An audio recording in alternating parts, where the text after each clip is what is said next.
दल खालसा ਵੱਲੋਂ ਅੱਜ ਅੰਮ੍ਰਿਤਸਰ ਵਿੱਚ ਖਾਲਸਾਈ ਝੰਡੇ ਝੁਲਾ ਕੇ ਸ਼ਸਤਰਾਂ ਦੀ ਸਲਾਮੀ ਦਿੱਤੀ ਗਈ। ਭਾਰਤ ਸਰਕਾਰ ਵੱਲੋਂ ਚਲਾਈ ਜਾ ਰਹੀ ਘਰ ਘਰ ਤਿਰੰਗਾ ਮੁਹਿੰਮ ਦੇ ਜਵਾਬ ਵਿੱਚ ਦਲ ਖਾਲਸਾ ਅਤੇ ਸ਼੍ਰੋਮਣੀ ਅਕਾਲੀ ਦਲ ਅੰਮ੍ਰਿਤਸਰ ਵੱਲੋਂ ਸਿੱਖਾਂ ਨੂੰ ਆਪਣੇ ਘਰਾਂ ਤੇ ਖਾਲਸਾਈ ਝੰਡੇ ਝੁਲਾਉਣ ਦੀ ਅਪੀਲ ਕੀਤੀ ਗਈ ਹੈ। ਸਿੱਖਾਂ ਦੀਆਂ ਇਹ ਸਿਆਸੀ ਪਾਰਟੀਆਂ ਆਜ਼ਾਦ ਸਿੱਖ ਰਾਜ ਖਾਲਿਸਤਾਨ ਦੀ ਸਥਾਪਨਾ ਲਈ ਸੰਘਰਸ਼ ਕਰ ਰਹੀਆਂ ਹਨ। ਅੱਜ ਅੰਮ੍ਰਿਤਸਰ ਵਿੱਚ ਇਸ ਸਮਾਗਮ ਦੌਰਾਨ ਦਲ ਖਾਲਸਾ ਦੀ ਲੀਡਰਸ਼ਿਪ ਦੇ ਨਾਲ 26 ਜਨਵਰੀ ਵਾਲੇ ਦਿਨ ਲਾਲ ਕਿਲੇ ਤੇ ਕੇਸਰੀ ਨਿਸ਼ਾਨ ਸਾਹਿਬ ਝੁਲਾਉਣ ਵਾਲੇ ਸਿੱਖ ਨੌਜਵਾਨ ਜੁਗਰਾਜ ਸਿੰਘ ਵੀ ਮੌਜੂਦ ਸਨ। ਵਾਹਿਗੁਰੂ ਜੀ ਕਾ ਖਾਲਸਾ ਵਾਹਿਗੁਰੂ ਜੀ ਕੀ ਫਤਿਹ।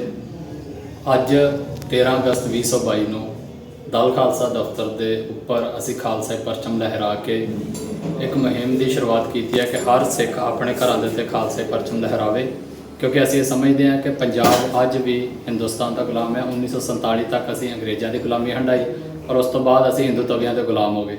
ਔਰ ਇੱਕ ਸਪਸ਼ਟ ਸੁਨੇਹਾ ਅਸੀਂ ਇੰਡੀਅਨ ਸਟੇਟ ਨੂੰ ਦੇਣਾ ਚਾਹੁੰਦੇ ਹਾਂ ਕਿ ਇੰਡੀਅਨ ਸਟੇਟ ਦੀ ਗੁਲਾਮੀ ਸਾਨੂੰ ਮਨਜ਼ੂਰ ਨਹੀਂ ਗੀ।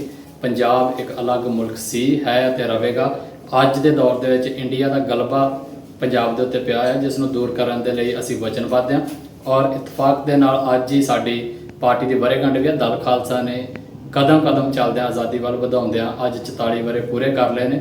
ਸੋ ਉਸੇ ਦਿਨ ਹੀ 13 ਅਗਸਤ ਨੂੰ ਅੱਜ ਅਸੀਂ ਸਿੱਖ ਆਜ਼ਾਦੀ ਸੰਕਲਪ ਵਜੋਂ ਵੀ ਮਨਾਇਆ ਹੈ ਔਰ ਝੰਡਾ ਜਿਹੜਾ ਖਾਲਸੇ ਪਰਚਮ ਆ ਉਹ ਲਹਿਰਾਏ ਨੇ, ਕਿਉਂਕਿ 14 ਅਗਸਤ 1947 ਨੂੰ ਮੁਸਲਮਾਨ ਵੀਰਾਂ ਨੂੰ ਪਾਕਿਸਤਾਨ ਮਿਲ ਗਿਆ, 15 ਅਗਸਤ 1947 ਨੂੰ ਹਿੰਦੂ ਵੀਰਾਂ ਨੂੰ ਹਿੰਦੁਸਤਾਨ ਮਿਲ ਗਿਆ, ਪਰ ਸਿੱਖ ਇੱਕ ਗੁਲਾਮੀ ਤੋਂ ਬਾਅਦ ਦੂਸਰੀ ਗੁਲਾਮੀ ਦੇ ਵਿੱਚ ਚਲੇ ਗਏ। ਸੋ ਆਜ਼ਾਦ ਹੋਣ ਦੇ ਆਪਣੇ ਸੰਕਲਪ ਨੂੰ ਆਜ਼ਾਦੀ ਸੰਕਲਪ ਵਜੋਂ ਅਸੀਂ 13 ਤਰੀਕ ਜਿਹੜਾ ਉਹ ਚੁਣਿਆ ਆ ਔਰ ਅਸੀਂ ਜਿਹੜਾ ਖਾਲਸਾ ਪਰਚਮ ਨੇ ਉਹ ਲਹਿਰਾ ਕੇ ਇੱਕ ਸ਼ੁਰੂਆਤ ਕੀਤੀ ਹੈ ਕਿ ਹਰ ਪੰਜਾਬੀ ਆਪਣੇ ਘਰਾਂ ਦੇ ਉੱਤੇ ਖਾਲਸਾ ਪਰਚਮ ਲਹਿਰਾਵੇ।